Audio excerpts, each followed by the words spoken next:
하느니라. 오늘은 너희 기쁨을 충만하게 하려 함이라 라는 제목의 말씀으로 함께 은혜 나누기를 원합니다.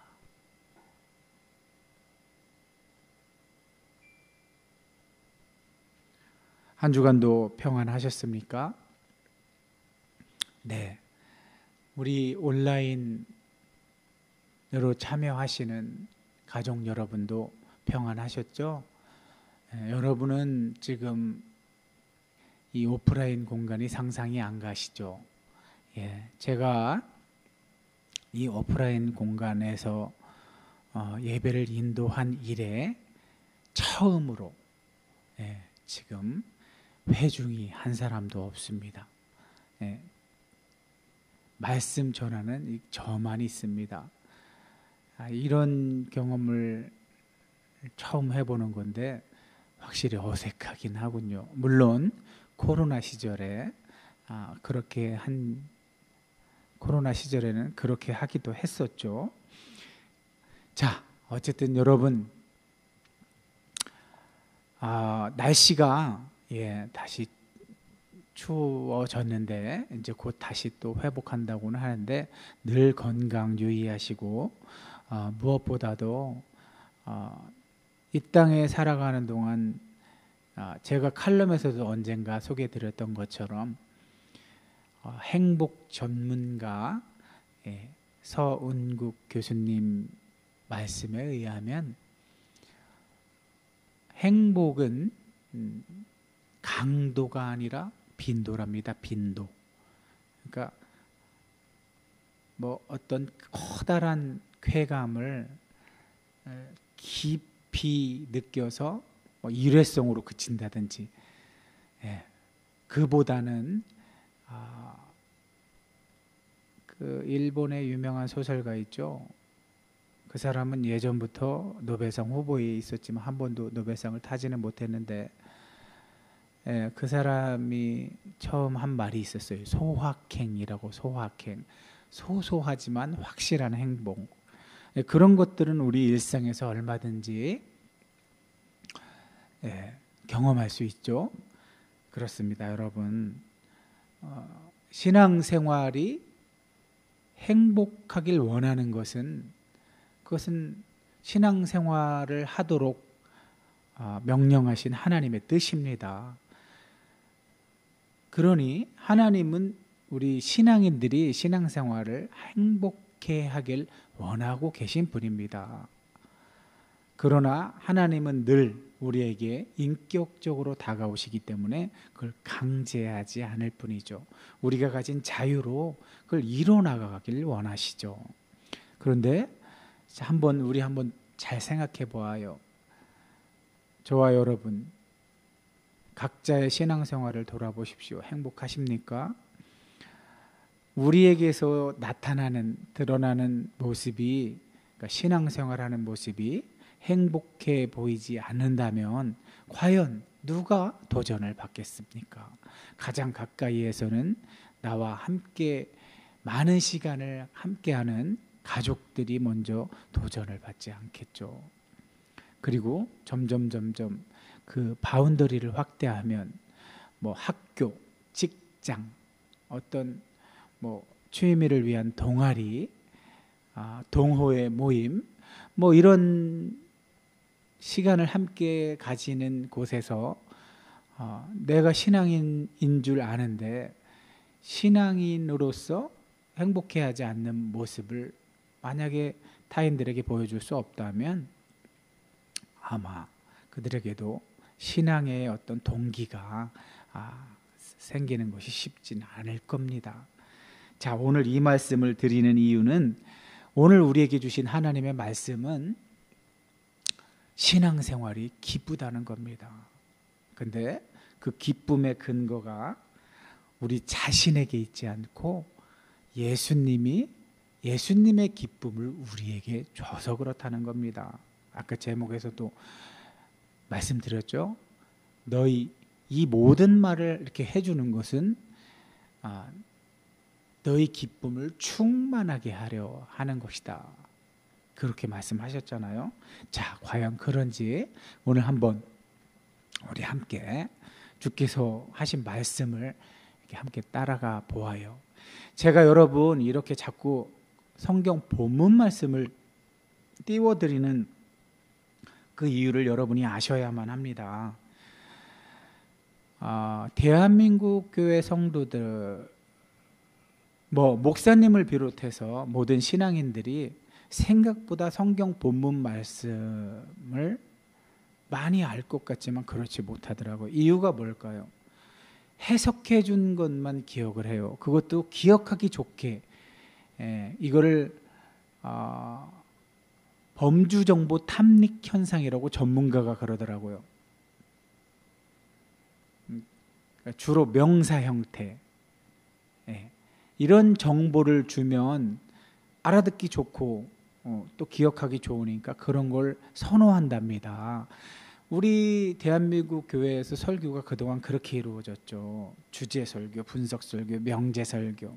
논리적으로 앞뒤가 딱딱딱딱 맞게 그냥 정보를 제공해 주면 그걸 막 쓰는 사람도 있고, 또 기억력이 좋은 사람은 오늘 설교가 이래서 이랬습니다 하고 기승전결로 탁 말할 수 있는 사람들.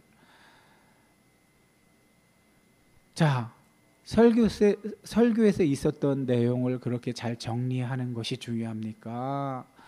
그 설교를 통해 하나님의 말씀을 만나서 사건이 돼서 그것이 내 삶의 현장에까지 가서 이 말씀을 주신, 그러니까 이 일이 일어나려고 이 말씀을 주셨구나 하고 이렇게 연결되는 게 더 바람직한 겁니까?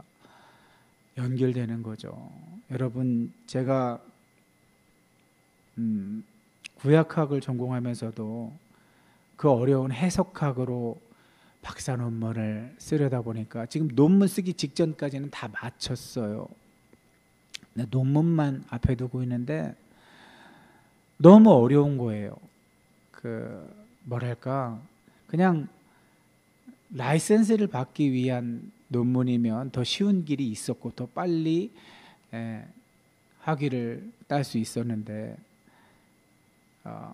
저 개인이나 공동체, 교회, 지체에 도움이 되는 그런 어떤 학문의 영역과 우리 신앙생활, 신앙의 현장이 약간 괴리돼 있었는데, 이것을 어떻게 하면 균형 있게 함께 어떤 발전할 수 있는 그런 방향을 모색하다가 제가 이렇게 구약 전공자이면서도 조직신학에 더 가까운 해석학을 이렇게 도구로 사용해서 논문을 쓰려다 보니까 어렵게 된 건데, 이 말씀을 드리는 이유는 제가 쓰려고 하는 논문은 해석하면서 자기를 발견하게 되는 원리를 일찍이 말했던 어떤 기독교 철학자가 있었어요.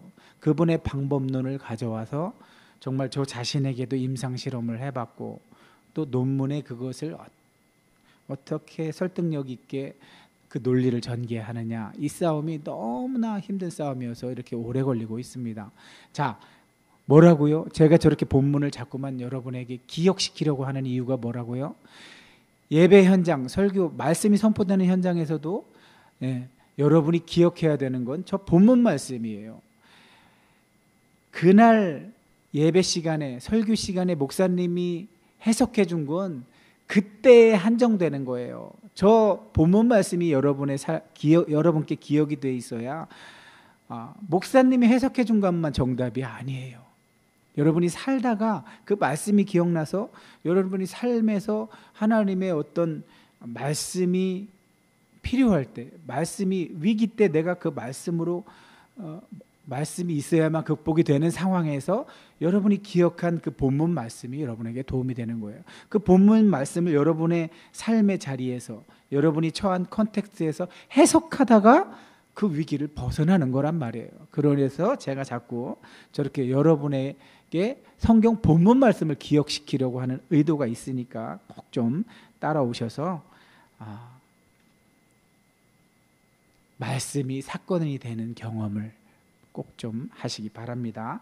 자, 오늘 말씀은 예수님이 제자들이 요 전에는 예수님의 말씀을 깨닫지는 못하는데 자꾸만 예수님이 하시는 말씀을 들어보면 그들이 기대했던 메시아, 다윗의 후손으로 온다니까 다윗처럼 무슨 전쟁에만 나가면 승승장구하고, 다윗 당시의 영토가 얼마나 넓었습니까? 그리고 주변 국가들에게 얼마나 당당하고 그랬습니까?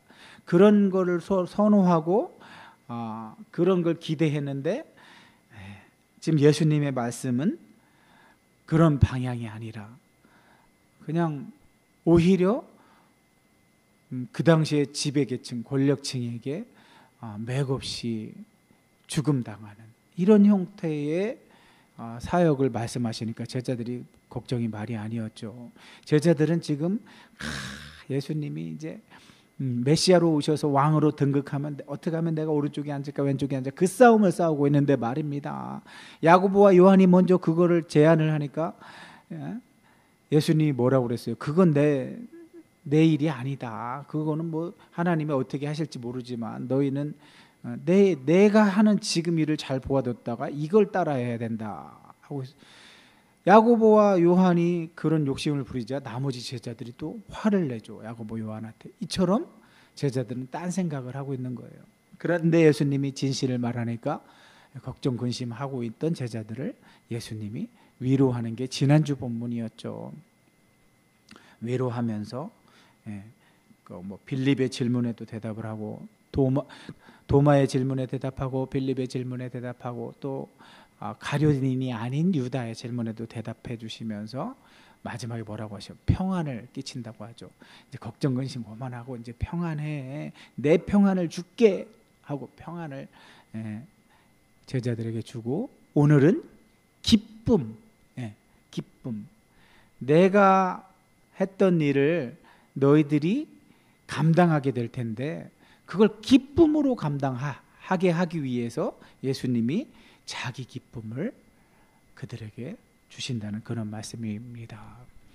자, 근데 예수님은 그 기쁨, 주님의 기쁨을 제자들의 기쁨이 충만하게 하려고 하시는데, 그 앞에 내가 이것을 너희에게 말한 것은 그 기쁨 때문이야 하고 있는데, 앞에 뭔 말씀을 하셨을까요? 우리가 너무나 잘 아는 포도나무 비유죠. 포도나무. 예수님은 농부고, 하나님은 농부고, 예수님은 포도나무고, 제자들은 가지. 이런 비유를 드는 거죠. 포도나무는 유대인들에게 친숙하죠. 무화과, 포도나무, 감람나무, 올리브나무라고도 하는데, 이 나무들은 너무나 친숙하기 때문에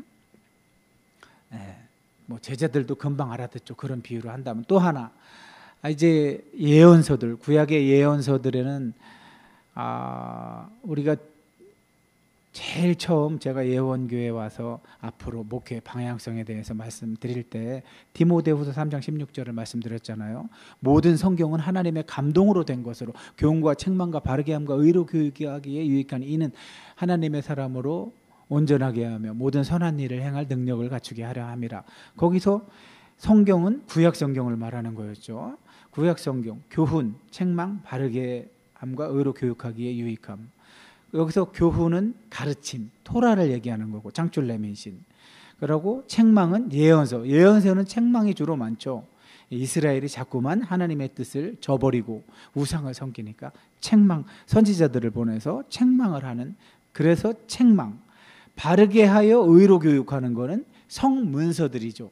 예배 예전에서도 그 성문서, 그러니까 뭐 시편 이런 거를 가지고 예배를 드렸던 것처럼 이렇게 바르게 해서 의로 교육하는 건 하나님께로 단절되었던 상태를 회복시켜서 하나님께 다시 붙여주는, 물론 궁극적인 붙임은 예수님이 오셔서 하셨지만 이런 용도로 사도 바울은 디모데 제자에게 구약 성경의 어떤 기능을 이렇게 얘기했던 건데, 자, 예수님도 토라에서는 신명기 말씀을 많이 가져오고, 느비 예언서에서는 이사야 말씀을 가장 많이 인용을 했죠. 그리고 성문서 중에서는 시편을 가장 많이 응용했죠. 우리 요한복음 10장에서는 그러니까 토라, 느비임, 케투빔 이 세 가지를 그냥 하나로 뭉쳐서 율법이라고 표현도 해요. 그러니까 구약이라고 표현을 하죠. 어쨌든 상황에 따라서 같은 단어를 다르게 번역도 하는데 중요한 건 제자들이 알만한 비유를 하셔요. 이사야서 5장에서 하나님이 그렇게 이스라엘에게 너무 실망해서 하나님은 거기서도 농부로 나오시고 이스라엘을 포도원으로 비유했는데 극상품 포도를 심어서 정말 그거에 어울리는 열매를 맺기를 원했는데 들포도를 맺었다는 거죠. 그래서 하나님이 화가 나서 이 포도원을 황폐하게 하리라 그 말씀을 하시는 거죠. 거기에는 포로로 끌려갈 이스라엘이 암시되어 있는 거죠. 그러나 그게 끝이 아니라 나중에는 그 이스라엘의 회복을 또 말씀하시죠. 이사야 다 뒤에서. 그래서 예수님은 그런 구약의 비유를 그대로 가져오셔서 농부이신 하나님이 나무, 예수님을 나무로 해서 예수님의 제자들이 그 나무에 붙어 있는 가지로 비유를 하셨는데 하나님이 농부시니까 나무의 목적은 뭐예요? 나무의 목적. 아까 유실수 나무의 목적은 결국 열매잖아요. 열매가 달리는 나무의 목적이 뭐겠어요? 열매 맺는 거죠. 그래서 성부 하나님, 농부이신 성부 하나님이 그 나무의 열매를 맺기 위해서 못 맺는 가지는 잘라서 버리시고 또 잘 맺는 가지도 더 깨끗하게 해서 더 열매를 풍성하게 맺기 위한 작업을 농부께서 하신다는 거죠. 그런데 그 비유에서 가장 중요한 말씀은 뭐예요? 가지가 나무에 붙어 있지 않으면 어떻게 열매를 맺느냐는 거죠. 그 얘기는 뭐겠어요? 우리가 지난주서부터 계속 강조해 오고 있는 연합이죠. 연합. 신자가, 성도가, 믿는 자가 예수께 붙어 있지 않으면 그에게서 하나님이 기대하시는 바라시는 열매는 맺혀지지 않는다는 말씀이 그 비유의 핵심이죠.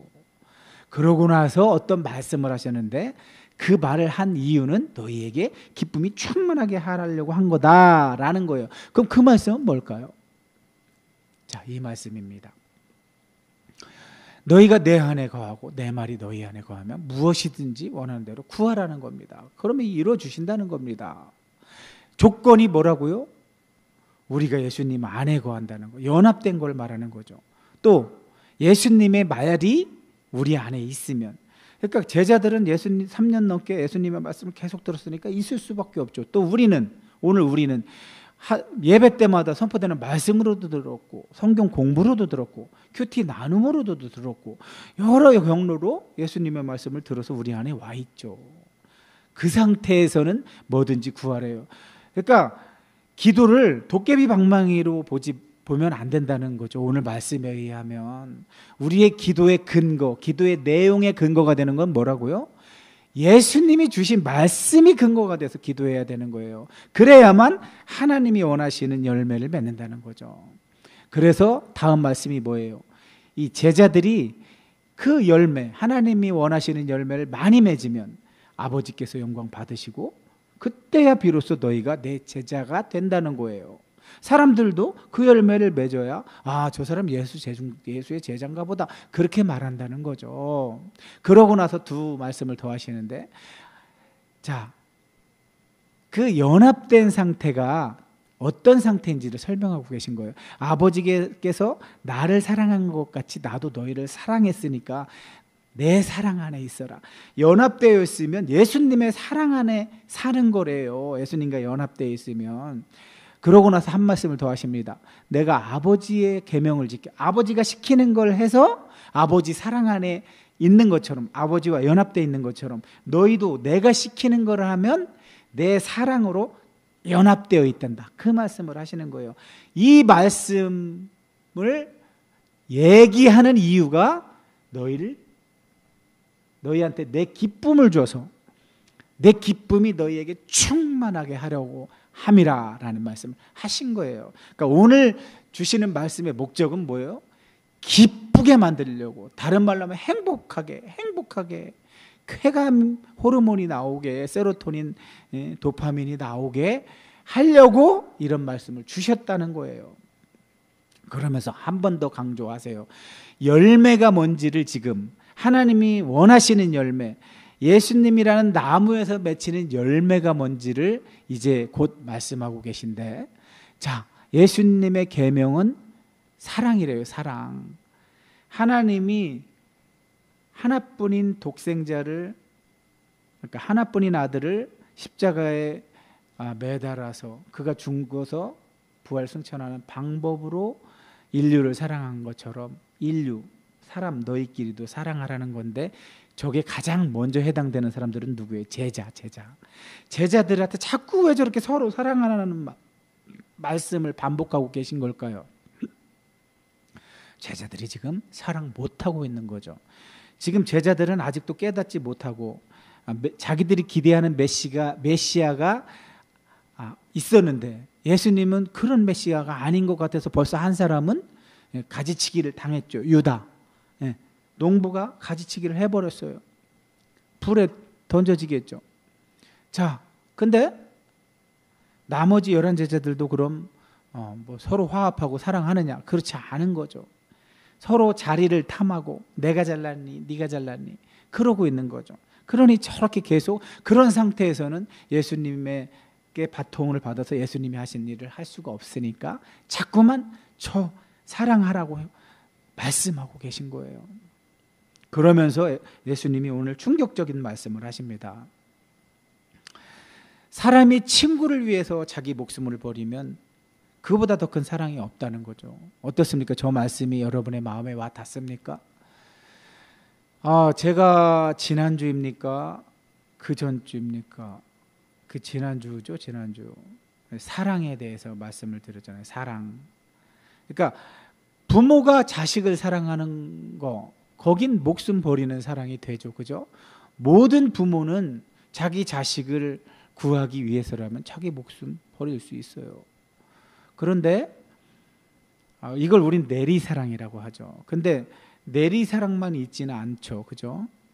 제가 저희 고향, 저 태어난 곳에서 그 경북 상주 쪽으로 가는 어떤 산길이 하나 있었는데, 옛날 이야기예요. 옛날 이야기. 그 산길을 가다 보면 무슨 효자비라는 게 하나 있는데 거기에 얽힌 전설인데, 옛날에 이제 명절이 되면 뭐 큰 집 가서 이렇게 차례 지내고 했잖아요. 근데 이제 어떤 아버지가 이제 초등학생 정도 되는 아이를 데리고 이제 명절을 지내러 갔다가 이제 명절날 기분이 좋았는지 이제 반주를 많이 하셔갖고, 명절날 먹는 술을 뭐라고 하죠? 하여튼 그 술을 얼마나 많이 마셨는지 이제 비틀거리며 갈 정도가 되었는데, 어쨌든 집에는 돌아가야 하고, 그래서 아이 손을 잡고 노래를 부르며 흥얼거리며 비틀비틀 거리며 가다가, 근데 하필이면 또 그때 돌아가는 길에는 낙천호를 만나서, 그때 이제 구정이니까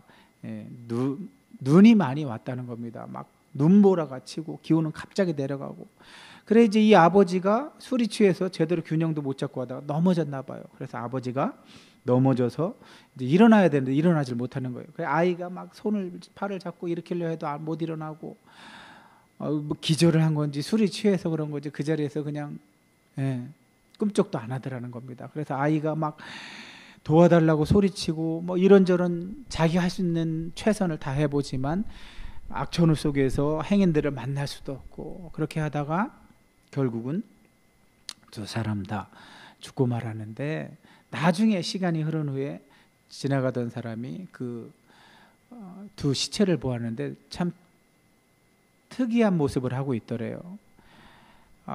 아래는 어른처럼 보이는 사람이 얼어 죽어 있었고, 그 위에 아이가 하나 얼어 죽었는데 알몸으로 죽었다라는 겁니다. 그 이유인즉슨 아이가 하다 안 되니까 자기 옷을 다 벗어서 아버지를 덮어주고 그렇게 얼어 죽어간 겁니다. 이걸 보면서 치사랑도 있는 거구나. 치사랑도 내리사랑만 있는 건 아니구나. 자, 이 말씀을 드리는 이유는 부모 자식 간의 사랑은 이렇게 목숨 거는 사랑이 될 수 있어요. 그런데 여러분, 우리가 잘 알다시피 그냥 수평적 관계에서 목숨 거는 게 쉬운가요? 쉽지 않죠. 근데 예수님은 뭐래요? 친구를 위해서 목숨을 버리는 게 그처럼 어렵기 때문에 큰 사랑이라는 거예요. 근데 예수님은 너희가 만약 내가 시키는 걸 하면 뭐죠? 서로 사랑하면 곧 너희는 나의 친구라고 이야기합니다. 제자들이 지금 서로 사랑을 못하고 있으니까 저렇게 극단적인 방법으로라도 서로 사랑하게 하려고 저렇게 말씀을 하시는 거죠. 그리고 또 다른 이유가 있다고 합니다.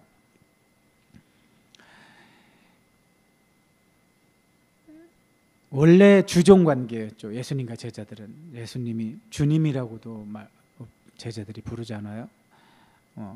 당연히 그렇죠. 또 선생님이시고 자기들은 제 가르침 받는 자고, 어떤 상하 수직 관계였던 것을 예수님이 지금 수평 관계로 만들어 주시는데, 그 이유가 또 하나 있다고 그랬죠. 뭐냐면 종은 주인이 시키는 그거만 할 수 있는데, 친구는 그게 아니라 전체 숲을 다 얘기한다는 거죠.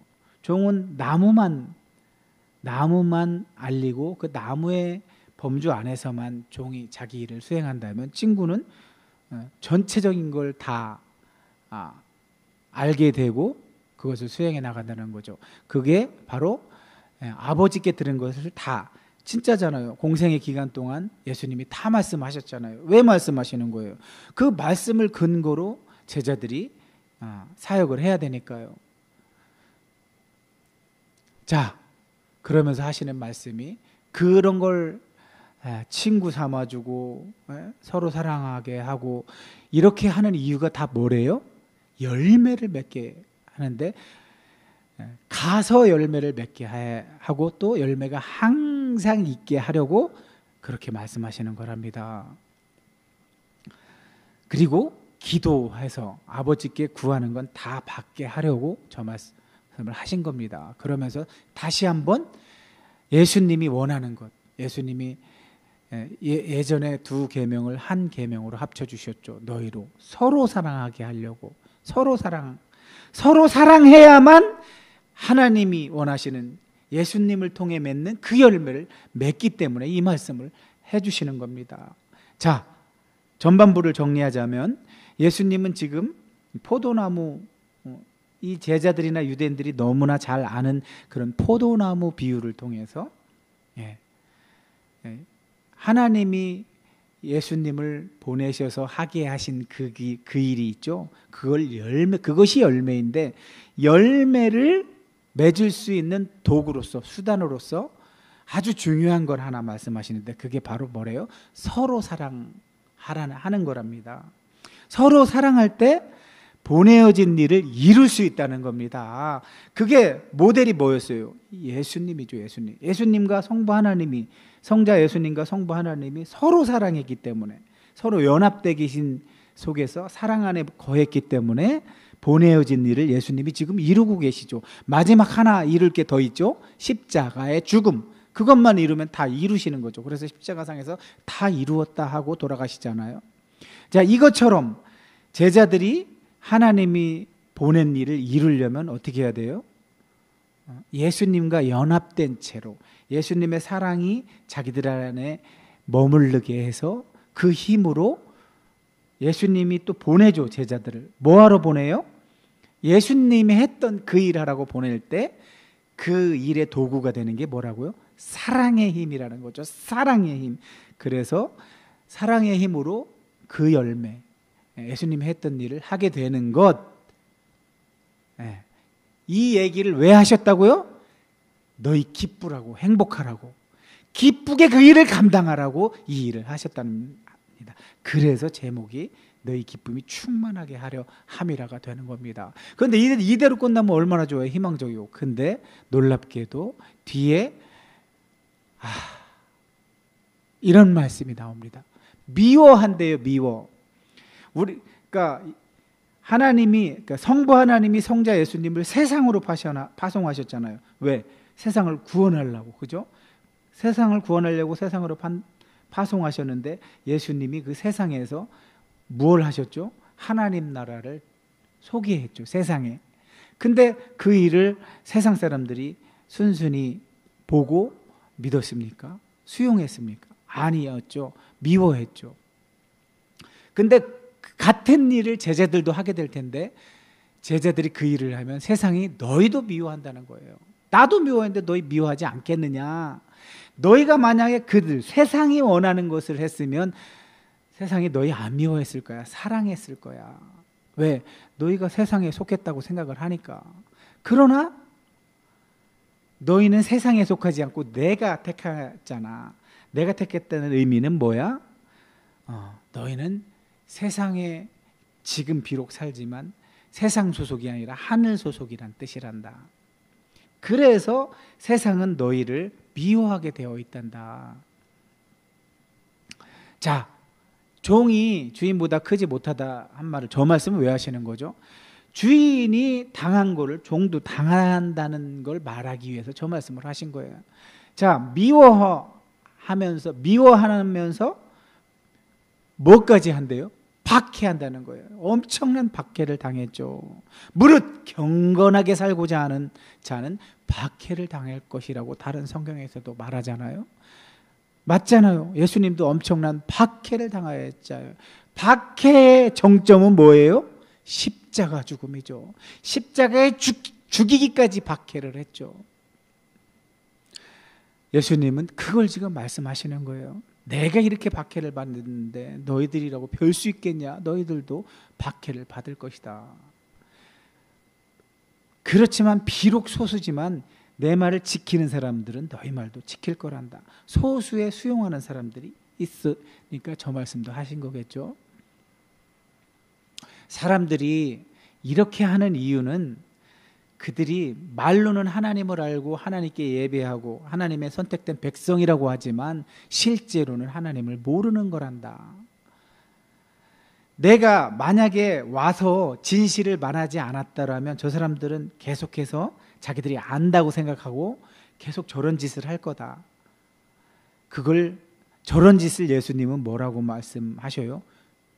그들이 하는 저 짓이 바로 죄래요, 죄. 그게 죄라는 걸 예수님이 오셔서 알려주셨잖아요. 그러니까 저들은 핑계할 수가 없다는 거예요. 예수님이야말로 하늘에 있다 오셨으니까 하나님이 원하시는 것이 무엇인지를 자기는 너무나 잘 알고 있고 지금도 예수님은 우리와 같은 몸을 입고 오셔서 하나님이 원하시는 일을 하고 있는데 저 이스라엘의 선택된 백성이라고 하는 이스라엘의 종교 지도자들이나 그들의 지도를 받아서 받고 있는 유대인들이나 하나님이 시키는 건 하지 않더라는 거죠. 제가 죄에 대해서 너무나 명확하게 개념 정리를 해드렸잖아요. 우리가 사는 세상에서 윤리, 도덕, 법을 어기는 그런 차원과는 전혀 다른, 성경이 말하는 죄는 전혀 다른 개념이라고요. 하나님으로부터 단절된 상태. 그래서 하나님께 자꾸 반하려는 성향, 하나님과 무엇이 좋고 나쁨, 무엇이 옳고 그름, 무엇이 아름답고 추함에 있어서 하나님과 같은 상태가 의의 상태고 다른 상태가 죄의 상태라고. 그래서 각자 자기 소견에 옳은 대로 행하는 상태가 죄의 상태죠. 이스라엘 종교 지도자들과 백성들이 지금 그렇게 살고 있다는 걸 누구 때문에 알게 돼요? 예수님 때문에 알게 되죠. 왜? 예수님은 하나님과 옳고 그름, 좋고 나쁨, 아름다움 추함이 같으니까. 예수님은 하나님처럼 지금 살고 계시고 이 땅에 오셔서 하나님이 원하신 걸 하고 계시고 하나님 나라 자체를 보여주고 계시니까. 자, 예수님은 이어서 말씀하십니다. 그러므로 하나님을 소개하고 진짜 자신도 제2위 하나님이신 성자 예수님은 제2위 하나님이시잖아요. 근데 사람의 몸을 입었다고 외모가 목수라고 나를 미워하고 그러는데 박해하고 그러는데 그 자체가 뭐라고요? 예수님이 성부 하나님을 미워하는 거라는 거죠. 맞죠? 저 논리가 맞죠. 이제까지 성자 예수님이 하셨던 일을 아무도 이스라엘 종교 지도자들과 이스라엘 백성들, 유대인들에게 한 사람이 없었어요. 근데 예수님이 비로소 하늘에서 오셔서 하나님 신분으로 우리와 같은 몸을 입고 오셔서 보여줬기 때문에 그들이 그게 죄가 있는 거예요. 여기서 죄가 있다는 건 뭐예요? 하나님으로부터 단절되어 있다는 걸 예수님이 말씀하시는 거예요. 하나님으로부터 단절되어 있기 때문에 하나님의 성품을 공급받을 수도 없고 하나님이 기뻐하시는 일을 할 수도 없는 거죠. 그래서 오히려 반대편에 있는 하나님이 기뻐하시는 일을 하고 저 사람이 하는 일은 뭔가 권위가 있고 정말 하나님이 도와주셔야만 가능한 일들을 했으니까 자기들은 할 수 없는 걸 하고 자꾸 비교당하고 자기들의 거짓이 드러나고 하니까 미워하는 거죠. 그런데 그걸 예수님은 어디 걸 가져와서요? 저기서 율법은 구약 성경 전체를 말하는 겁니다. 토라만 말하는 게 아니라 예수님은 시편에 35편 19절 또 69편 4절에 저렇게 까닭 없이 메시아를 미워했다는 기록이 있어요. 잠깐만 안내를 해드리면 35편 19절은 부당하게 나의 원수된 자가 나로 말미암아 기뻐하지 못하게 하시며 까닭 없이 나를 미워하는 자들이 서로 돈짓하지 못하게 하소서.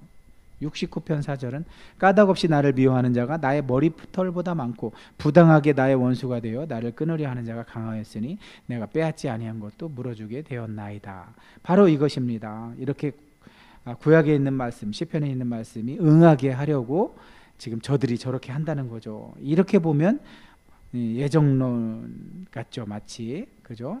하나님이 이를 다 예정하고 계신 거죠. 자, 예수님은 마지막으로 이 말씀으로 마칩니다.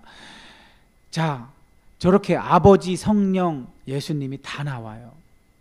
근데 성령이 오셔서 예수님을 증언하실 거래요.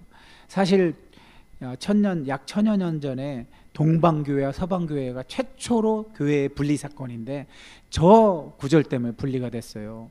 왜냐하면 동방교회는 아버지께로부터 성령이 나오는 거라고 이 구절에 근거해서 아버지께로부터 나오시는 성령이라고 돼 있잖아요. 근데 서방교회는 예수님 아버지와 그리고 예수님, 그래서 필리오케 그리고 아들을 이라는 단어를 첨가한 거죠. 그래서 서방교회, 로마 카톨릭으로 대변되는 서방교회는 아버지와 아들에게서 성령이 나오는 걸로 주장을 하고, 동방교회는 뭐 이집트, 시리아, 러시아 뭐 이런 쪽의 동방교회들은 아버지부터, 이 구절을 근거로 아버지로부터 성령이 나온다고 한 거예요. 근데 오늘 우리는 그보다 더 중요한 아버지로부터만 오시든지 아버지와 아들로부터 오는 그 성령이 이제 예수님을 증언한다는 거예요. 증언이 나와요. 그러니까 열매가 뭔지 여기서 알 수 있죠. 하나님이 원하시는 열매는 증언인 거예요. 증언. 그리고 성령만 증언하시는 게 아니라 너희도 처음부터 나와 함께 있었으므로 증언하느니라. 자, 그러니까 결국은 열매는 뭐예요? 결국 우리가 살펴보니까 열매는 하나님 나라를 증언하는 것, 말과 삶으로 증언하는 것이 우리 신앙인의 열매래요. 조금 더 축소하면, 아까 좁히면 예수님의 제자들의 열매는 예수님께 붙어 있을 때 사랑이라는 근거로 예수님의 사랑이 그 안에 같이 연합되어 있어서 그 사랑 때문에, 그 사랑의 힘으로 무엇을 할 수 있다고요? 예수님이 하신 그 일을 감당하게 된다고요. 예수님이 하신 그 일이 뭐라고요? 하나님 나라를 말로 증언하고 삶으로 증언하는 것. 이것이 제자들이 열매 맺는 거라고 오늘 말씀이 이야기하고 계신 거예요. 그러면 그 제자들의 제자들, 그 또 제자들, 오고 오는 세대 동안 이어지는 그 제자들의 열매는 뭐라고요? 지금 우리의 열매는 뭐라고요? 성부 하나님이 성자 예수님을 파송해서 보내서 이 역사 속에 사람의 몸을 입고 보내셔서 하신 그 일, 하나님 나라가 있는 것, 하나님이 살아계셔서 이 역사 속에 하나님 나라를 미리 맛보게 하신 그것을 말과 삶으로 증언하게 하는 것이 열매래요. 제자의 열매요, 우리들의 열매래요. 그런데 그걸 어떻게 하라고 오늘은 말씀하시는 거예요? 기쁨으로 감당하라고. 그 기쁨의 근거가 뭐라고 예수님은 말씀하고 계신가요? 예수님의 기쁨. 예수님 자신이 하나님께로부터 보내어져서 이 역사 속에 우리와 같은 몸을 입고 오셔서 하나님 나라를 전하고 가르치고 전하고 몸소 삶으로 보여주신 것처럼, 그걸 어떻게 기쁨으로 그 일을 감당하셨던 것처럼 제자들도 또 우리들도 그것을 기쁨으로 감당하라고 오늘 이 말씀을 주신 줄로 믿습니다. 우리 예원 가족 여러분, 그 믿음 잃지 마시고 항상 마음판에 새기고 실천하며 살아가는 저와 여러분이 되기를 소망합니다. 기도하겠습니다.